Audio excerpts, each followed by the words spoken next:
ikaze nshuti iteze amatwi ikiganiro cya bugufi.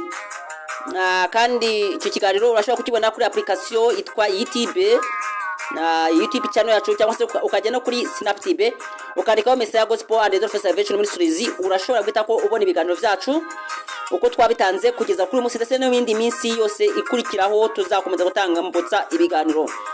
Ahangaha urashobora guteresharija cyangwa se ugakora ikiganiro ushiye kuri Snaptv ugahita ko ugiye mugenzi wawe mu buryo buri audio, kandi Imana izagumugisha.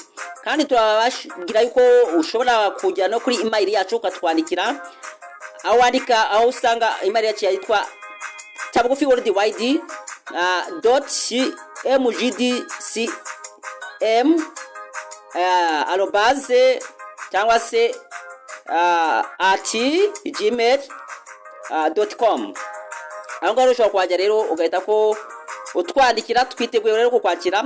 Kandi urashobora no kohereza ijwi cyangwa se ushiye gutanga témoignage, testimony, intahe, cyangwa se gutanga ubuhamya bw'iby'Imana yagukoreye. Ushobora kujya kuri nomero ikurikira kuri 750 88 77 cyangwa se guteranya 550 70 882 uzohereza ijwi uvuge mu magambo makeya by'Imana yagukoreye. Turindiriye izo ntahe, turindiriye ko mutanga ubuhamya, kuko Imana niho itangirira cyangwa se niho yishurira, niho igutabarira uko watanze ubuhamya bugatera abandi intege. Turashenga rero dusaba ngo Imana ibashoboze, kandi mwibuka abantu bose batanga uburyo bwabo, uburyo ubwo ari bwo bwose, kugira ngo iki kiganiro kibashe kubageraho. Nabo dufatanya kugira ngo ikiganiro kigerweho. Ntabwo cyagerwaho hatari amasengesho, hatari abantu dufatanya. Kandi turazi neza ko namwe dukeneye ubwo bufasha n'ubwo bufatanye bwanyu kugira ngo iki kiganiro kirusheho kuba cyiza cyane kandi kibagereho. Turazi neza ko Imana izaba imigisha. Ushobora rero kugira icyo washobora gufasha kugira ngo ikiganiro kizamuke. Urashobora rero n'ubundi kutuhamagara cyangwa se ukatwandikira muri kwa buryo bwose twagiye tubarangira, kugira ngo umurimo w'Imana ubashe kuzamuka. Kuko mu byo wadufashamo harimo n'inama, harimo ibitekerezo, kugira ngo iki kiganiro kirusheho kuba cyiza cyane. Washobora no kudusaba n'uburyo cyakongerwa iminota se bivanye n'uko mubishaka. Uko icyo dukeneye nuko buri muntu wese yakira kandi akumva icyo Imana imushakaho. Turababwira ko rero ngiye mukurikiye kandi muteze amatwi. Nitwa Pastor Christophe Uwabakurikiza. Ndabashimira rero, Imana ibaha umugisha kandi Imana ibagira neza. Reka rero dusenga Imana, hanyuma tumara gusenga Imana tuhita ko twinjira muri gahunda ijyanye no kwiga ku byigisho byacu by'umunsi wo kuwa mbere. Mana nziza, Imana ifite imbaraga n'ubushobozi, turagushimye cyane ko uduhaye uyu munsi. Tugushime ko watwemereye tukaba turiho, twaba duhaye kino gitondo, duhaye umunsi wo kuwa mbere. Reka rero mwa Imana, ubwo duhaye umunsi, mwa Imana izina ryawe rihabwe icubahiro. Dushyigikire, twubake, tugiye kwiga ijambo ryawe. Reka iri jambo tuboneze kandi ritwigishe, duhamye, kugira ngo data twese tubashe kuba abahamya b'ukuri bo guhamya ijambo ryawe no guhamya ubwiru bwawe, kugira ngo abantu bose basobanukirwe ko uri wera kandi ukaba uri Imana yacu itagihinduka. Tubisabye ku bw'izina rya Yesu Kristo umukiza wacu, amen. Nshuti rero ukurikiranye iki kiganiro cya bugufi, ndakwibutsa ko ku munsi wo kuwa gatatu hatambutse twatiriwe tuvuga inkuru y'abagabo batatu, master wabo cyangwa se umutware wabo yabahaye itaranto. Buri muntu amureza itaranto 5, undi amureza itaranto 2, undi nawe amureza itaranto 1. Ariko abangaba babiri bahawe itaranto 5 cyangwa se 5 talent, hari no wahawe 2 talent cyangwa se 5 itaranto 2. Aho se bagiye kuzikoresha cyangwa se barazigenza, mu kirundi bava kuzicuruza, barazicuruza barazunguka, bungukamo izindi itaranto zihwanye n'itaranto shebuja basigiye cyangwa se master wabo yabasigiye. Nuko noneho ngo shebujaje abarana nabo cyangwa se arababwira ati nimumpereze ibyanjye nabahaye. Barabimuhereza, ariko bashyiraho n'inyungu, baribwiriza. ndetse shebuja natangaye ukuntu bo babonye ukuntu bashyiraho inyungu kandi agenda akibaha itarantu ntabwo yigeze ababwira ngo muzazikoreshe ukuntu uko, ahubwo yarazi neza ko yazihaye abantu b'abagabo, abantu basobanutse, abantu bazi ubwenge, cyangwa se yazihaye abantu b'abadamu basobanutse bazi ubwenge. Ariko bibiri tubwira ko bari abantu b'abagabo, kuko bibiri kera ntabwo babaraga abagore ahubwo babaraga abagabo. Ariko ubu ngubu birakwiye ko n'abagore babarwa, izina ry'Imana rigahabwa icubahiro. Nuko noneho rero aba bantu bakimara kugira imbere shebuja yishimye, aba ngo nukuri birakwiriye yuko mukwiriye kwicarana na shobuja mu bwami ndetse mugasangira umunezero yuko mwakoze neza, Imana ishimwe cyane. Ariko uwahawe itarani imwe we yaraje aza ari umuntu ufite indi mvugo itari nziza, aza tuka shebuja aravuga ngo wowe nayo nzi ko uri umunyamwaga, ni hardman, wari umunyamwaga, usarura ibyo utabivye ndetse ugahunika ibyo utagosoye. Urumva yaje atuka shebuja, bisa nkaho atarazi ko shebuja ari umuntu ukomeye cyane. Hari ibintu bijya bibaho ugasanga abantu barimo wikwitotona imbere Imana, bakayituka bakayibwira ibyo bishakiye cyane, bakavuga ngo Imana ntikibaho, Imana ntigishoboye, Imana ntigifite imbaraga, bakavuga amagambo atandukanye atari meza. Ariko ntibamenye yuko harya uryama cyangwa se ubyuka ntabwo ari wowe uba witeganyije, ntabwo ari wowe uba bakoze igitangaza, ahubwo ni Imana yakoze igitangaza, hanyuma ikakurinda, ikakurengera, ikakuramutsa. Wari ukwiriye no kwishimira yuko iriho kubw'uko nawe uriho, kubw'uko waramutse, kuko ibaye itariho nawe ntabwo waba uriho. Ukwiriye no kwishimira bavuga ngo kuko ndiho bigaragaza ko nawe uriho Mana. Nuko rero aba bantu uyu muntu yahawe igihano cyo gutabwa hanze aho bari bagahinyamenyo. Turagira ngo rero tubabwiye ko muri kino kiganiro dufite intumbero cyangwa se hari devise za cabugufi tugenderaho. Turagira ngo twongere tuzirebe kugira ngo umuntu uje ubwa mbere ugeze kuri application yacu bwa mbere ya YouTube abashe gusobanukirwa ibiranga cyangwa se devise z'ikiganiro kitwa cabugufi. Ni devise zigira kurenye. Icyambere no kubabazwa n'ibyaha by'abandi byaba ibyawe, ukihana ugasenga Imana ibihe byose. No kuvuga ngo ukababazwa n'ibyaha by'abandi bakoze, wagize ukabaza cyangwa se ukabazwa n'ibyaha byawe ubaye warabikoze, ugasenga Imana ibihe byose. Icya kabiri, kwemera ubushake cyangwa se ugushaka kw'Imana, kugakora utabangamiye umugambi wayo. Nta kwigumura ngo uvuge ngo Mana kuko utabigenje gutya ndabigenza gutya. Oya, wowe ukemera ko Imana ikwiriye gukora uko ishaka. Icya gatatu, gushima Imana mu byo yakoze utitaye ku byakubayeho. Bishobora kuba ari bibi cyangwa se bikaba byiza, ariko uko byagenda kose ntuwitotombere Imana.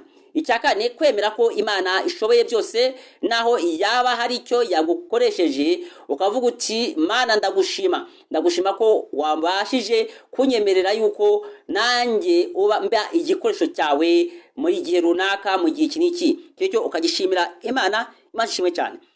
Hanyuma rero tugira ngo turebe umugambi Imana ifite, kuko twebwe umugambi Imana dufiteho no kugira ngo twamamaze ubutumwa bwiza bugere hose. Kuko yusomye ijambo ry'Imana riboneka muri Matayo igice cyaho cya 28 ku murongo waho wa 18 kugeza ku murongo wa 20, hari ijambo rihanditse. Ni Matayo igice cyaho cya 28, ni igice cya nyuma cyo mu gitabo cya Matayo, ku murongo wa 18 kugeza ku murongo waho wa 20. Matthew 28 verse 18 up 20. Aho ngaho rero uyu hageze hari ijambo rihanditse ry'ubwenge kandi ryiza.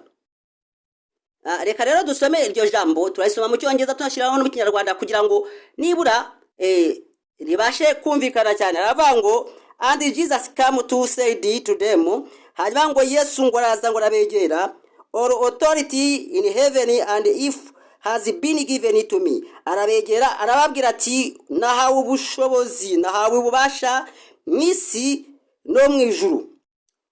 Go therefore and make disciples or nations, baptizing them in the name of Father and Son and the Holy Spirit. Arabwira ati nahawe ububasha, nahawe ubushobozi mw'isi no mu ijuru. Nimugende mu mahanga yose muhindura abantu kuba abigishwa banjye, abemera cyangwa se kuba bigishwa abemera, mubabatize mu izina rya Data wa twese, Umwana n'Umwuka wera. Ku murongo wa 20 ngo teaching them to observe all that I have commanded you, and behold, I am with you always to the end of age.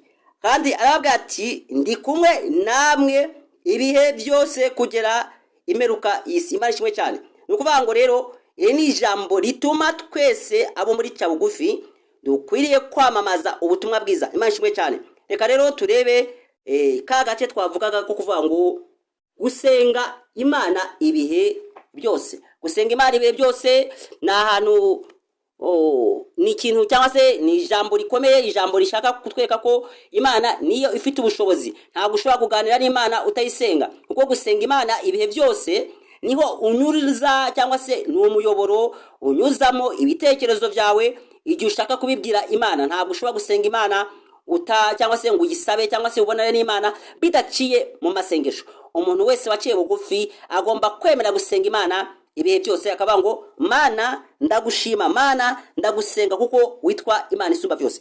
Reka turebe muri iyo turebye muri Zaburi igice cyaho cya gatanu, Zaburi igice cyaho cya gatanu, iyo tusomye ku murongo waho wa kabiri twiza ku murongo wa kane wumve icyanditse. Avuga ngo Uwiteka tegera ugutwi amagambo yanjye, ita ku byo nibwira, Mwami wanjye Mana yanjye, cyariza ugutwi ijwi ryanjye ngutakira, kuko ari wowe nsenga.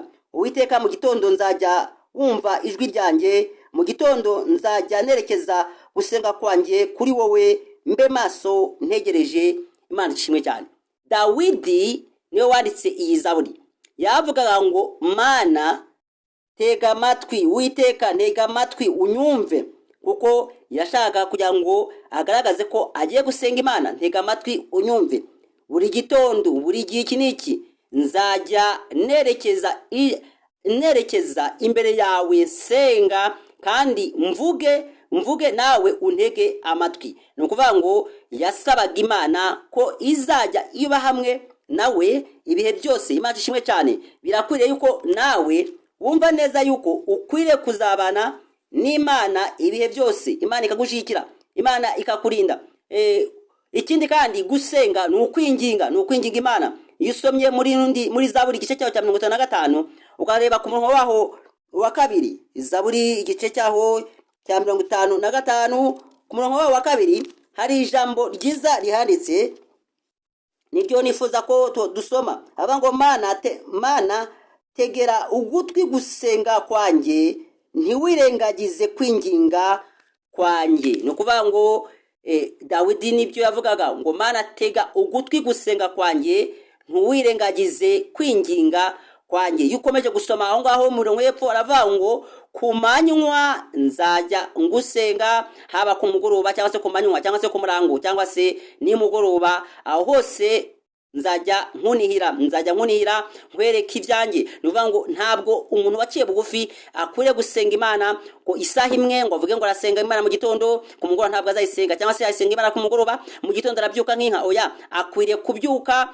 cyangwa se yaba agiye kuryama cyangwa se yaba ari ku manywa agasenga Imana ayishimira ibyo yakoze. Ndagira ngo rero nkubwiye ko ngiye gusoreza aha ngaha iki kiganiro, ariko nkubwira ko tuzajya gusubira ku munsi wo kwa gatatu.